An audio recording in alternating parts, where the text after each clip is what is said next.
मिळवतात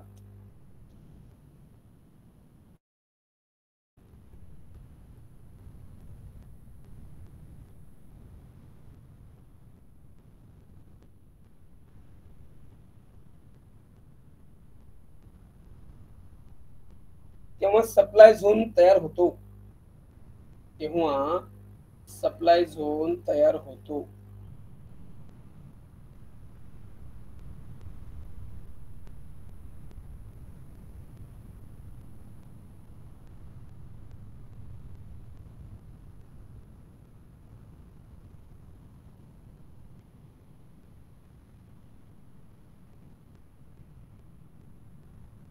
तेव्हा supply zone तयार होतो.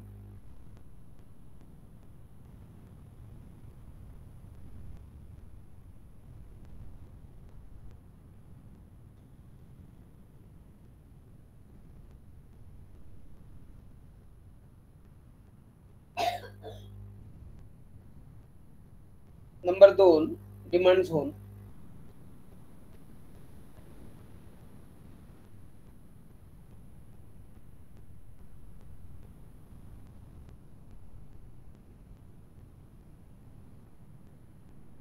लिहा अंडरलाईन करून. चार्टवर मोठ्या डाऊन ट्रेंड रॅली नंतर चार्टच्या बॉटमवर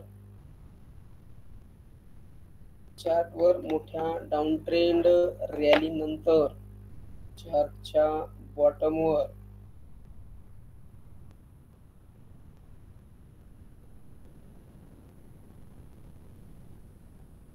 किंवा सपोर्टवर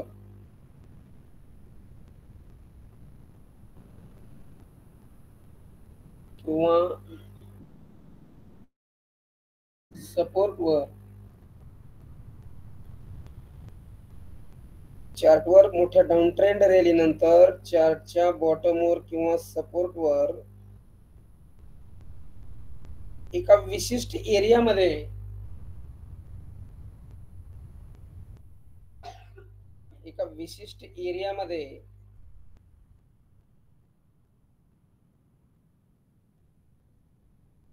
बायर्स जेव्हा सेलर्सवर विजय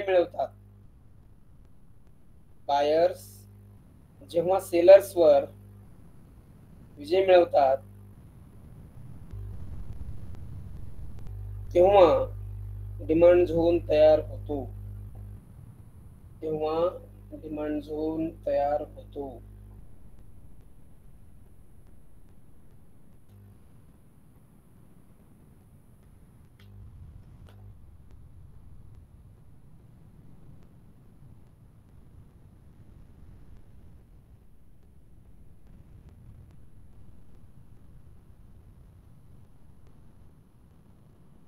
ओके. आता 2 वाक्य देतो. एक प्रत्येक लाईनला लिहायचं. तुम्हाला माहिती झाली ते तोंडपाठ झालंय, पण परत एकदा देतो म्हणजे कन्फर्मेशन होईल. Number 1 resistance is equal to top is equal to supply zone. Resistance is equal to top is equal to supply zone. पुढे बी सिक्रेट देऊ का? Is equal to top is equal to supply zone सोडून द्या. आणि number 2 द्या ना sir. 2 okay चला देतो. ओके इज इक्वल टू सगळे बेरिश पॅटर्न त्या ठिकाणी क्रिएट होतात.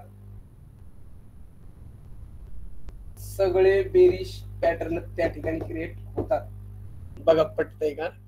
मगाशी सांगितलं होतं देव वाटला तरी एक थांब द्यायचा.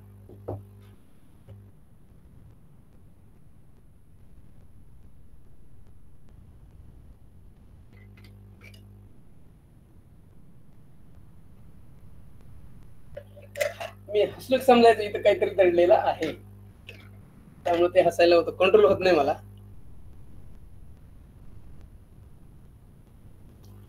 Yes Amit sir yes.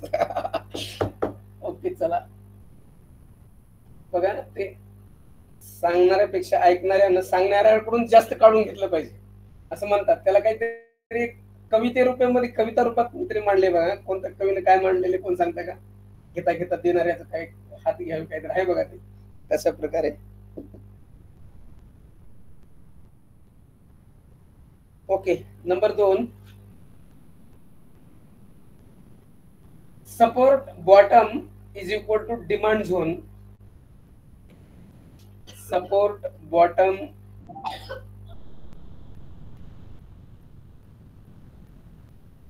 खूप उशीर केला जॉईन व्हायला, असं उशीर करायचा नाही. 8:30 पासून रेडी राहायचं. लिंक तुटते असे आदात मधात मध्ये. आता किती पोर्शन आपला आवरत आलाय. It's okay. आता मी तुम्हाला काही हेडिंग वगैरे सांगत नाही. लिहून घ्या, कंटिन्यू लिहून घ्या, नंतर मी पाठवून देईन. त्यामुळं उशीर करायचा नाही. आपले रूल्स आहेत ना ते पालन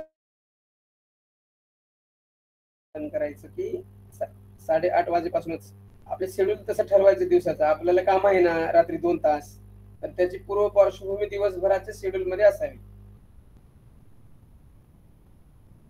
मला वाटते तुमच्या सगळ्यांपेक्षा थोडस जास्त एक्झर्शन माझं असावं असं मला वाटतंय. त्यामुळं या गोष्टीला तुम्ही अग्री असाल, ज्यांना थोडस जाणीव होईल किंवा वाटतंय पॉझिटिव्हली. त्यामुळं ओके असो. आता बरेच म्हणतील काय सांगायला लागले, शिकवायचं सोडून देऊन. चला. Support is equal to bottom is equal to demand zone is equal to सगळे बुलिश पॅटर्न त्या ठिकाणी तयार होतात. सगळे बुलिश पॅटर्न, कॅन्डल स्टिक असो, ट्रॅडिशनल चार्ट पॅटर्न असो, आपण मी बघणार आहे समोर राहून. आता सगळे इथं तयार होतात. सगळ्यांचं माहेर घर आहे इथं. सर परत एकदा सांगा ना. Support bottom is equal to demand zone.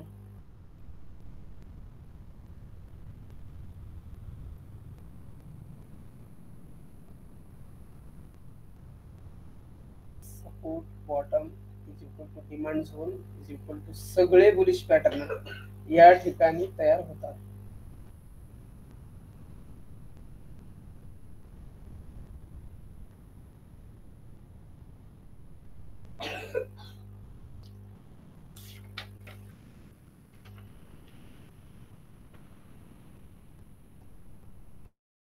Okay. परत एक वाक्य लिहा.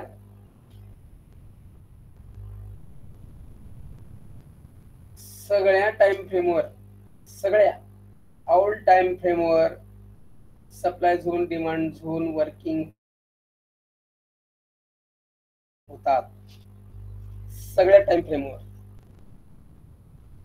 सगळ्या टाइम फ्रेमवर supply zone demand zone working होतात.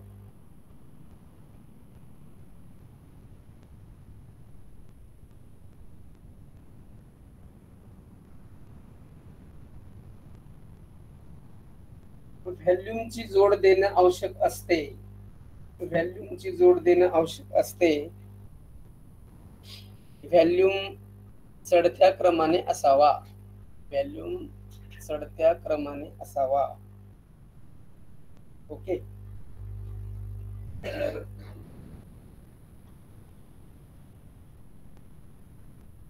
व्हॅल्यूम चढत्या क्रमाने असावा.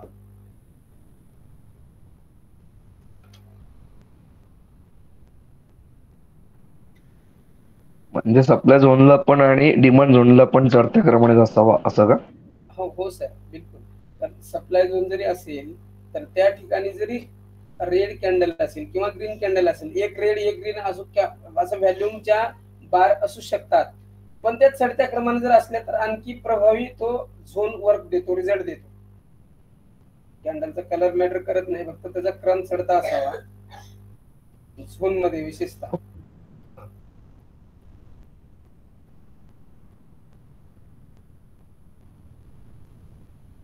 बारीक बारीक बारकावे देण्याचा माझा प्रयत्न असतो तुम्हाला, की तुम्ही कुठेही पुन्हा अडचणीत येऊ नये किंवा प्रश्न निर्माण होऊ नये तुम्हाला. त्यामुळे सगळंच एका ठिकाणी क्लिअर करण्याचा प्रयत्न आहे. ओके. शिल्लक काही राहणार नाही याची काळजी जरूर घेईल मी. तुम्हाला पुढं बघा, एक 2 वर्षानंतर. आता नाही म्हणत हा, मी टाइम लिमिट त्यासाठी मुद्दाम वापरला. आता जे हाय व्होल्टेज अग्रेसिव्ह आहेत आपल्यामधील बी काही बांधव, त्यांना 1 वर्षानंतर बरं का, 6 महिन्याच्या आत कुणालाच नाही, घेऊन देतो मी, कुणालाच नाही. किती जर म्हणलं मी अचीव्ह करतो, कुणालाच नाही. पण आता मी बोलल्यावरती वाक्य पटेल तुम्हाला. कमीत कमी 2 वर्षाच्या अथक प्रयत्नानंतर ज्यावेळी तुम्ही स्टडी पूर्ण झाला असं तुम्हाला वाटेल, त्यावेळेस नोट्स वाचन करून बघा. त्यावेळेस वाटेल की सरांना हे आपण काय, सरांनी आपल्याला काय दिले, किती 24 कॅरेट दिले, हे त्यावेळेस तुम्हाला त्याचं मूल्य कळून येईल. आता नाही. आता थोडेसे हार्ड जाईल, थोडस वाटेल की आता हे म्हणजे इतकं सगळं एका वेळी मी कसं अचीव करू, इतका सगळा पोर्शन, इतक्या सगळ्या कन्सेप्ट, इतक्या सगळ्या गोष्टी ज्या आहेत, त्यातही आपल्याकडं बऱ्याचशा बाकीच्या कन्सेप्टचा भडीमार आहे की EMI, ती EMI, अमकं तमकं, हे जे आहे ना, ते आपल्याकडं असं आवासून बसतात. मग कधी कधी त्यांना सुद्धा बघू का, अशी सुद्धा इच्छा होते. त्यामुळे ह्या सगळ्यातून जर तुम्ही योग्य मार्गाने गेलात तर 1 वर्षाने किंवा कमीत कमी 1-2 वर्षाच्या नंतर तुम्हाला ह्याचं मूल्य कळेल की हे काय जादू आपल्याकडे होती आणि आपण त्याचा कसा वापर करून घेतला. या गोष्टी आहेत. बघा, झोन एकदा डिटेल वाचन करून घ्या. आतापर्यंत वाचन करा. मी तुम्हाला त्यासाठी 2-3 मिनिट वेळ देतो.